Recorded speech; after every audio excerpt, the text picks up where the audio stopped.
Assalamualaikum warahmatullahi wabarakatuh. Pada kesempatan kali ini, saya akan membahas mengenai teori sastra formalisme.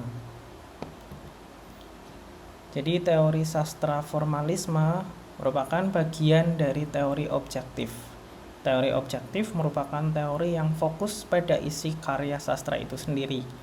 Fokusnya pada unsur-unsur di dalam teks, tidak mempedulikan latar belakang pengarang, sejarah, ataupun kondisi sosial yang ada.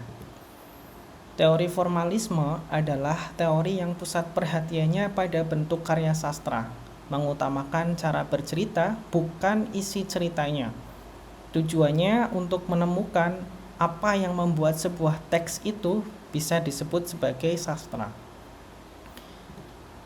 Kemudian ini asal-usul dari teori formalisme. Ini tokoh-tokoh dari formalisme. Dan ini adalah konsep yang ada dalam teori formalisme, yaitu defamiliarisasi. Defamiliarisasi artinya membuat sesuatu yang biasa menjadi terasa aneh atau baru. Kemudian ada konsep deotomatisasi, artinya menghilangkan kebiasaan membaca secara otomatis. Pembaca diajak berhenti sejenak dan memikirkan makna kata. Hasilnya yaitu karya sastra terasa lebih dalam dan berkesan. Kemudian teori formalisme juga membedakan fabula dan syuzet. Fabula artinya bahan dasar yang berupa jalan cerita, sedangkan syuzet artinya sarana untuk menjadikan jalan cerita tersebut menjadi ganjil atau aneh. Dan bagi kaum formalis, yang terpenting adalah syuzet, karena disitulah letak seninya. Konsep selanjutnya dari teori formalisme adalah analisis motif. Motif artinya unsur cerita yang sering diulang dan punya makna. Kemudian tentu saja ada fungsi puitik dalam konsep teori formalisme, di mana bahasa sastra ini punya fungsi puitik yang artinya bahasa digunakan untuk menciptakan keindahan. Konsep selanjutnya yaitu objek estetik dan artefak. Artefak adalah karya sastra yang sudah jadi, bisa berupa buku ataupun naskah, sedangkan objek estetik adalah karya sastra yang sudah dibaca dan dihayati oleh pembaca. Makna karya bisa berbeda-beda tergantung dari pembacanya. Dan ini adalah hal yang paling penting dari kajian teori formalisme, yaitu aspek analisisnya. Tentunya dalam praktiknya, terdapat perbedaan aspek analisis baik dari puisi, prosa fiksi maupun drama. Namun pada kesempatan kali ini kita akan lebih fokus pada aspek analisis prosa atau fiksi, yang mana aspek analisisnya yaitu teknik penceritaan, pengembangan karakter, struktur plot atau alur, dan penggunaan deskripsi. Contoh penerapannya yaitu dalam cerpen Taburan Mawar Cinta karya Hari Bakti Mardikantoro. Jadi teknik penceritaan.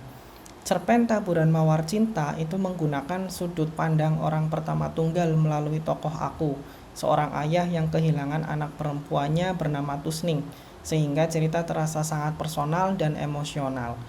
Sejak kalimat pembuka yang berbunyi, "Aku masih bersimpuh di pusara makam anak wedokku," itu pembaca langsung diajak masuk ke perenungan batin seorang ayah yang diliputi duka yang sangat mendalam, dan seterusnya dan seterusnya.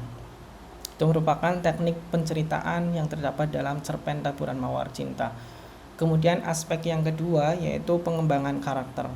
Dalam cerpen Taburan Mawar Cinta, jumlah tokoh memang tidak banyak, tetapi masing-masing digambarkan hidup melalui tindakan dan reaksi terhadap peristiwa yang terjadi.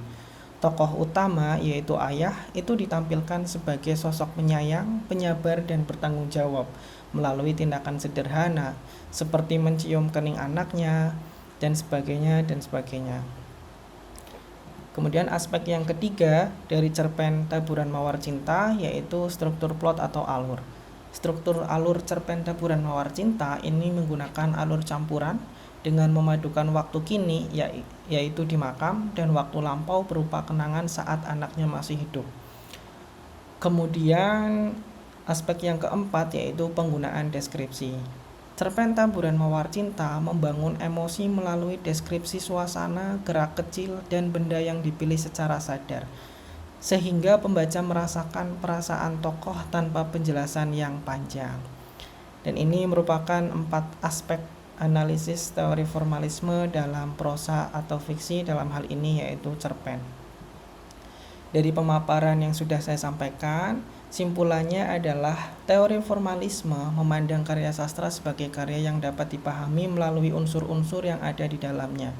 Analisis difokuskan pada struktur karya tanpa mengaitkannya dengan latar belakang pengarang ataupun kondisi sosial.